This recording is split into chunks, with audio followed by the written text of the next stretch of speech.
Jimbo's Garage. Good afternoon, everyone, and welcome back to Jimbo's Garage. Today's video, I'm going to be making a service cart for an outdoor barbecue area. God, I cannot. Why do I struggle so much with this? One more time. Good afternoon, everyone, and welcome back to Jimbo's Garage. Today's video, I'm going to be making a service cart for an outdoor barbecue area. It's going to have a metal frame. Can have wood inserts. We're going to have a couple doors on the front, and it's going to be on some casters. It's going to be a great little project. As many of you know, Champion Cutting Tool is a long-time supporter of the channel. I'm going to be using as many Champion tools to build this project as I can. Thank you, Champion Cutting Tools, for all your support. Let's get started on today's video.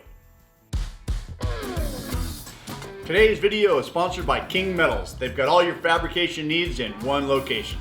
From hinges to hardware, balusters to metal decor, brass to aluminum, and a whole lot more. You name it, they've got it. Check them out today at kingmetals.com. Now let's get back to today's video.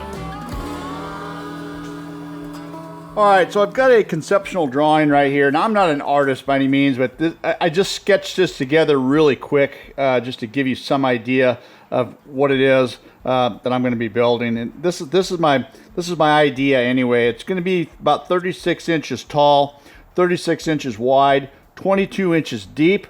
We're going to have a metal frame all the way around, a couple of metal doors, wood inserts all the way around, and a wood top. We're going to have 4 casters on the bottom, and then on the inside of the doors there's going to be a mid-height shelf in there for some storage. So anyways, that's an idea of what we're going to be building. Let's get started today's project. All right, we're going to get started with a brand new Champion carbide cutting blade right here on the Evolution. These blades are really good. I've been using these for years now. I get a lot of cuts out of them, and especially when you get a brand new fresh one on there, it just cut like butter right here.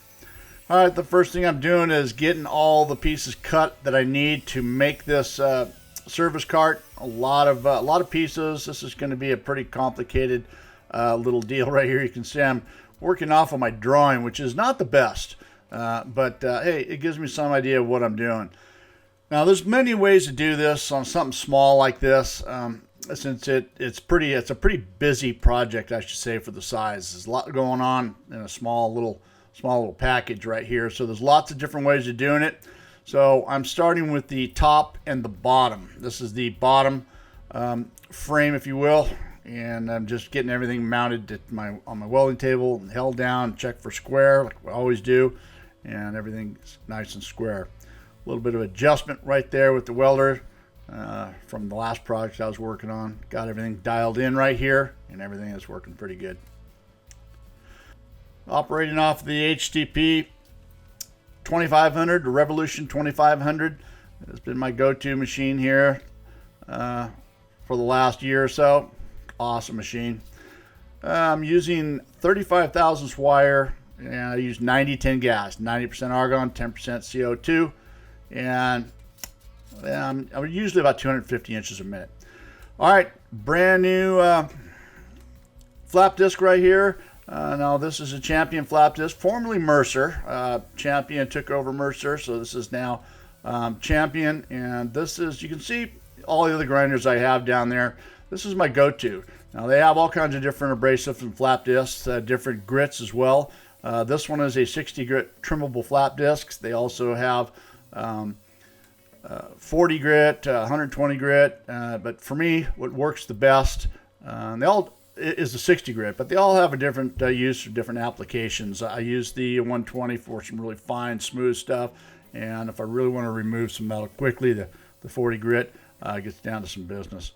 Nice product. So, all right, these are the gussets. They are going in each corner. I have the casters I'm using are 1/2 inch screw-in casters, so they're going to have a short little bolt on the end that is going to screw in. That's just what I happen to have on hand, and so I thought by putting these 4-inch gussets on each corner, not only will it add strength to the frame, but it gives some thickness. So when I drill and tap with the casters, we'll have plenty of meat there. Now, you can see I had a hard time deciding if I wanted to weld these things all the way around. You don't really need to do that. I didn't do it on the inside. I just put a little weld. You can see about an inch long on either side. But on the outside, I decided to weld all the way around because I'm ultimately going to grind that smooth, and I just thought that would look, give it a better look, you know, a finished, clean look. At least that's what I was thinking. A lot of times I'm just build this thing as I go and try to decide what's going to be the best, you know, especially something like this. Yes, I did have a drawing, but, you know, you can deviate from the drawing, like I did here on this and several different applications here during the build of this project. You see what I'm saying about, you know, grinding that thing smooth? It just kind of makes it look like it's finished. And instead of having just a weld, a sloppy looking weld right there, just grind this thing clean like that, smooth off the edges. Works good. All right, got the Champion mag drill in here. This is the AC42, and I've got the chuck adapter in there right now, and I'm going to drill, pre-drill for the casters. And of course, these Twister Champion bits work good along with this Brute lube. Now this is the liquid lube right here. Nice cutting fluid for all different applications. You can see that you know, it's pretty handy that the mag drill has that option to put a chuck in there for drilling as well. It worked good in this situation right here. You know, I struggle a lot of times with stuff like this. If you're drilling it by hand, a lot of times it wants to wander around.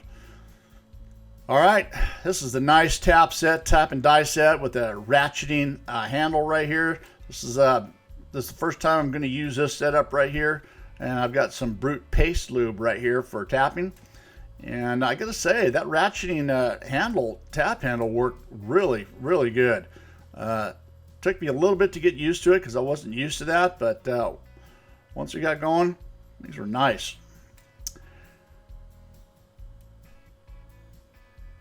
Nice clean hole. I got to double check. I just want to be sure everything, and it screws in there perfectly. Nice. I like it.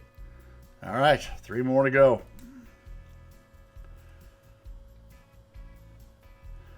It's a nice little set that they provide. Very good quality. You can see they got all the standard taps in both metric and imperial. Nice handy kit to have.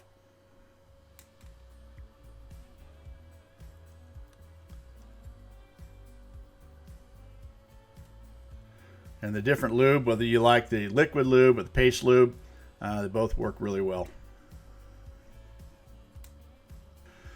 Okay, got that out of the way, and I'm moving on right here. This is the next step, and I'm putting the, I don't want to call them legs, but the uprights, you know, for the frame here.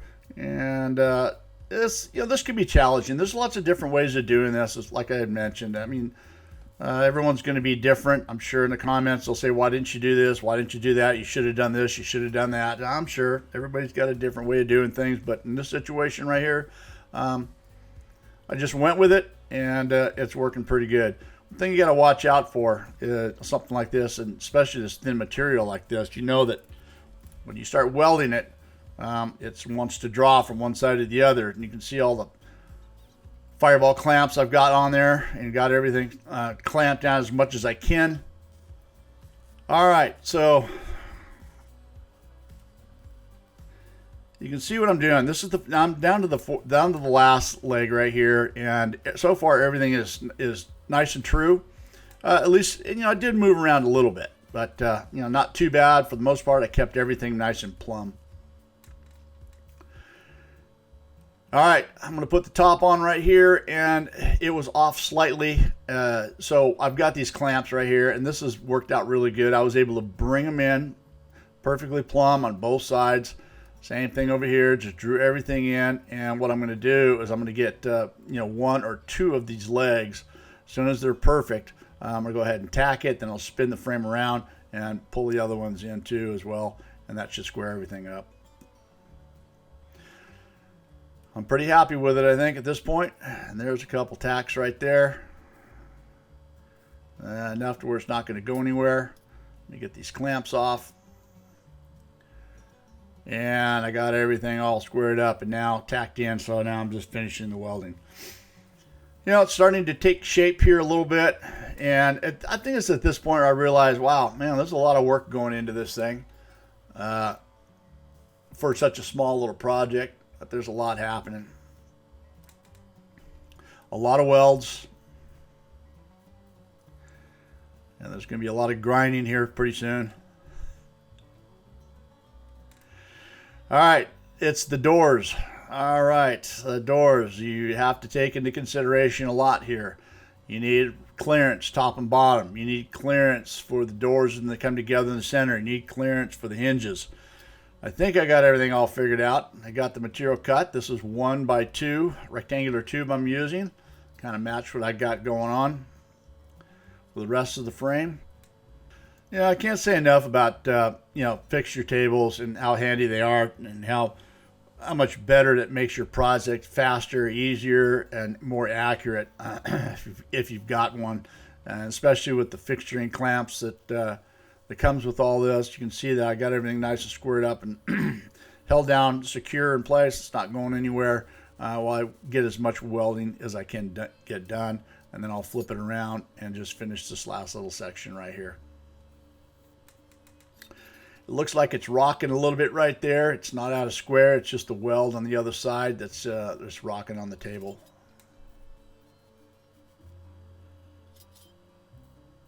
All right, with the first one done, this will be the second one. I'm just finishing that up. Same process.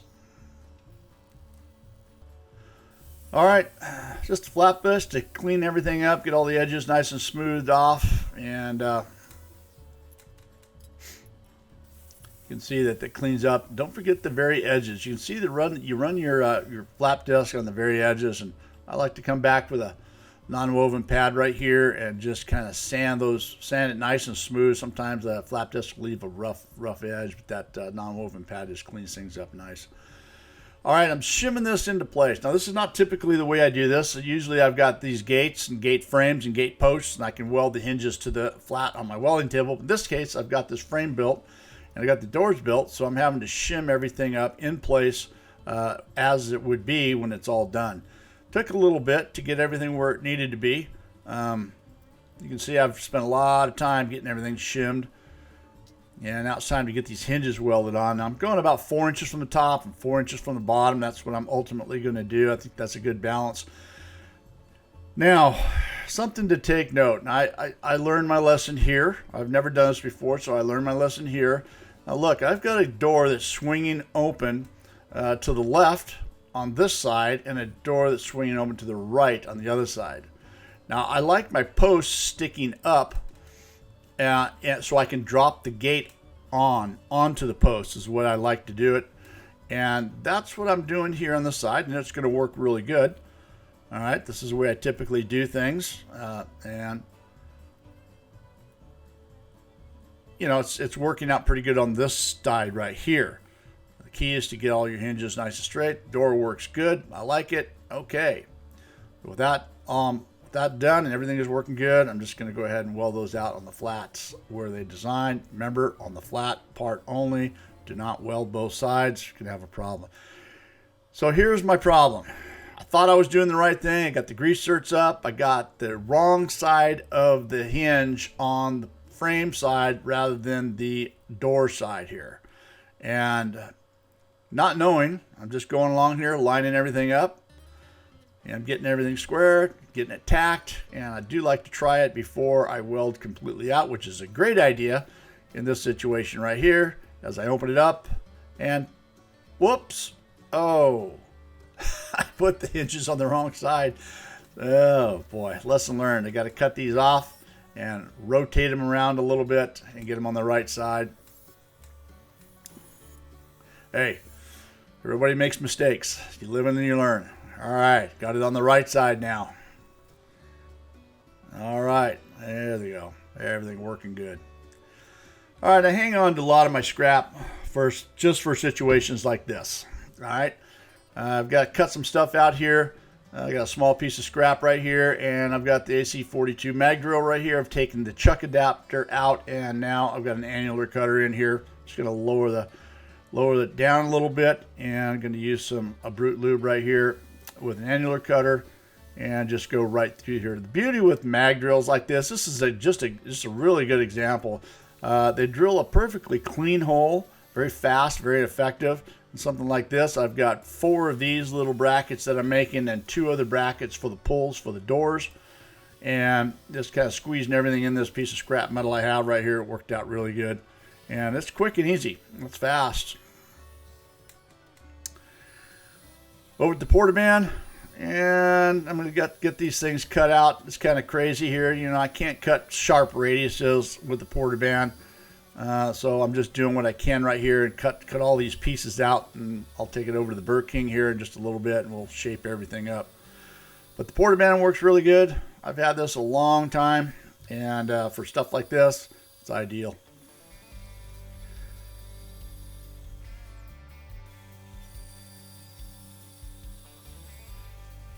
Took me a long time to figure out what tooth per inch blade to use. Now, this is an 18 tooth. I've tried 14, 10, 20, 22, and this 18 is the best for me. It cuts the metal. It seems to cut it the best, and it lasts the longest out of all those. All right, well, all those pieces done as much as I can get it done anyway. Now the Burr King will just kind of take those corners and round them off. You know, this is another handy tool to have in the shop. In my case, it's the vertical grinder, the Burr King right here. Super fast, clean, and efficient. Nice handy tool to have. All right, these are the door pulls. You can see, you know what, a little bit too small. But don't worry, I got these Reamers. All right. We're just going to start with a smaller one, and I'm just going to open this up, and then I'm going to switch over to the bigger one. And I think I decided on about 1 1/8 where it was a good size hole to have. Be easy, no problem getting your fingers in and out of there. Yep, I like that. But I left a sharp edge on there, but no problem. Got the Champion carbide burrs. And I'm going to grab one of these and just kind of deburr the inside and the outside of those pulls all the way around, and that smooth things up really nice, much better. All right, what I'm welding on right here is the magnet closer for the doors. So when they close, they're going to hit that magnet, and that's what's going to keep them closed. Pretty cool, pretty handy. I like that. That was a last minute idea. These door pulls, I'm getting everything nice and level, and just like that. I like it. And this is I don't know what you want to call it, a towel rack. I got one for either side, or a handle to pull or push the cart around. It can be used for different things. You can even put your barbecue tongs on it, whatever you want to do. I just thought it was a cool little added feature to have. It's just got that side, and the same thing on the other side. Again, I think it's around, I don't know, 4 inches from the very top of the frame. Be sure that they're both level. A little bit of adjustment. All right, for the rod for this is some tubing, some 3/4 inch tubing that I just got some flat 1/8 inch flat material and welded the caps on both sides to give it the illusion it's a solid bar. That's just what I happen to have hanging around the shop, is a little bit of this tubing, and it worked out really good. And then I'm just going to grind everything flat and repeat the process for the other side. All right. So now this is the interior shelf I had mentioned earlier. Now this is just some 3/4 angle iron that I quickly put together a frame. It's about, I think it was like 8 or 9 inches wide by the length, and I'm welding it to the back side there, and I got a couple little legs on there for support down to the bottom of the frame. And that's gonna I'll be able to put some, I think I have some 3/4 and 5/8 plywood that I'm gonna put in there. All right, this is a pretty tedious part of the build, getting right down to the very end right here. And this is the 3/4 inch by 1/8 inch flat bar. Now, if you've seen my previous gate videos, you'll see that when I'm doing gates with wood inserts that I like to do this. This is the 3/4 inch flat bar that gets welded to the outer side, and that is what retains the wood in place.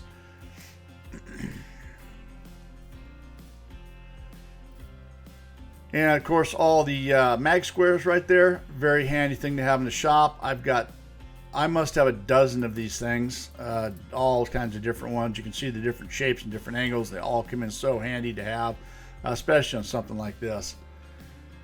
You can see I'm probably going to go ahead and put the frame all the way around using these mag squares, and then just go ahead and once they're all in place, just go ahead and just weld them in. Pretty handy, keeps them nice and flush to the outside. You don't have to worry about anything.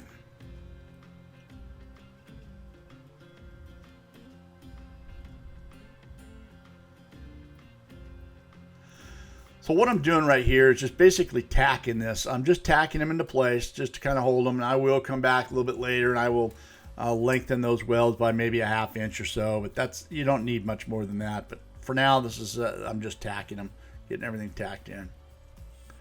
There's a lot. You got to remember, I got I think there's 20 pieces with 1, 2, 3 sides plus the 2 doors. Ended up being like 20 pieces, and then that's a lot in a small little package here. You know, it's this point right here where I'm going, man, I got a lot going on this little cart right here. It's starting to get a little busy, but it's taking shape, and it's coming along real nice.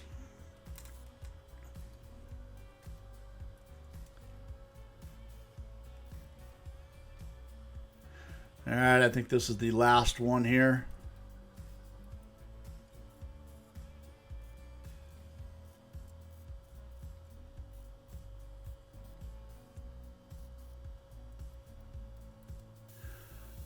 All right, I went back, and you can see I extended those welds a little bit, added a little bit to them, and I'm just going to grind them flat right here. And what I'm doing with this is I'm powder coating it. When I powder coat, I sandblast, prime, and powder coat. So it's actually a pretty thick coating on there. Sometimes if you just paint it, you're going to see these grind marks right here, but with powder coat, it takes it out. It's pretty thick coating, so it covers all that up. All right, the last little thing right here is the frame for the very top, the butcher block countertop that I'm going to be putting inside here. I just thought that rather than just cutting a piece of butcher block and screwing it to the very top, I thought it would look nice if it would set inside this frame, since everything is kind of metal. Kind of goes with the theme a little bit. Again, it's something that I just added at the last minute. And just finishing smoothing out the corners. Grinding everything flat.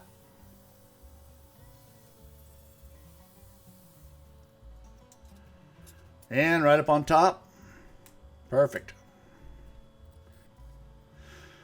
Well, that was a lot of work, and I got to tell you, I got a lot of hours into this project here so far. Not to mention a lot of money. This is an expensive piece of furniture. But, you know, once you start going, you just want to do it. You do something, you want to do it right. And everything was moving along. It was really good here, so I didn't want to stop the progress. So there it is. The frame is complete. Off to the powder coaters it goes. Got it back a few days later, and now it's time to install the wood. The wood was a choice that I had. I typically use 1x6 tongue and groove for the gate material, but that was a little bit too big for this small little project. It just didn't look right. So I found this 1x4. They called it at the wood supply store flooring. I guess it was Doug fir. Whatever it was nice. Whatever it was expensive. It was a lot of money, but it was the right wood for this project right here, and that's what I decided to go with. I'm glad I did, because it really balanced it out real nice. All right, and the way I attach this in here, you can see I use the 3/4 angle on the back. The wood is set in up against the flat bar in the front, and then it's held in with the angle iron in the back and a few screws that holds it in place in case you ever want to change the wood out down the line. If something goes bad, or you need to restain it or whatever, you can just simply remove the screws and remove the wood.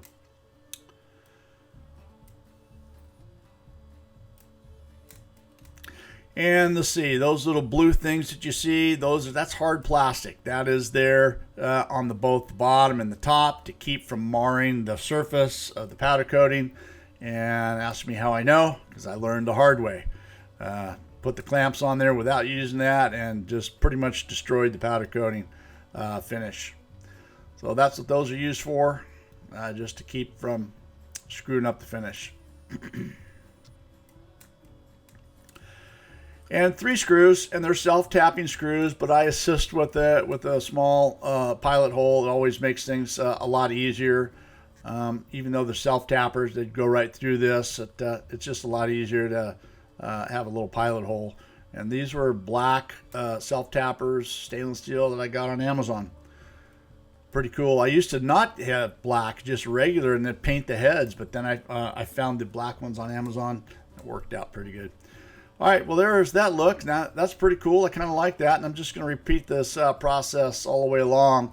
Now, you see the small little half-inch piece to the left right there, and then I got a small little half-inch piece to the right, and that kind of balances out everything nice and even. You know, you want it to look right. You don't want to just put the pieces in there and then have a cut of maybe a 2-inch cut at the very end. You want to balance it out on both sides. It's just the small things that matter, I guess, the detail.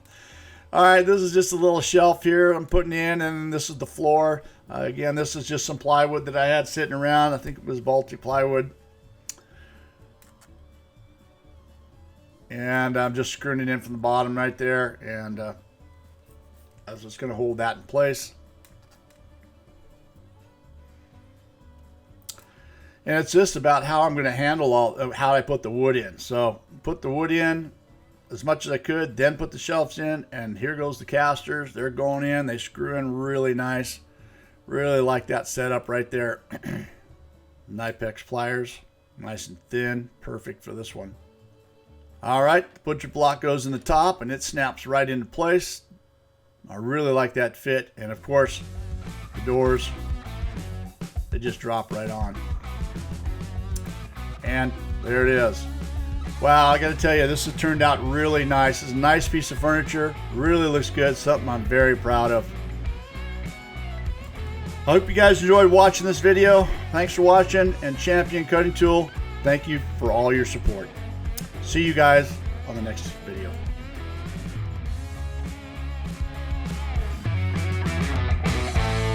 See you next time on Jimbo's Garage.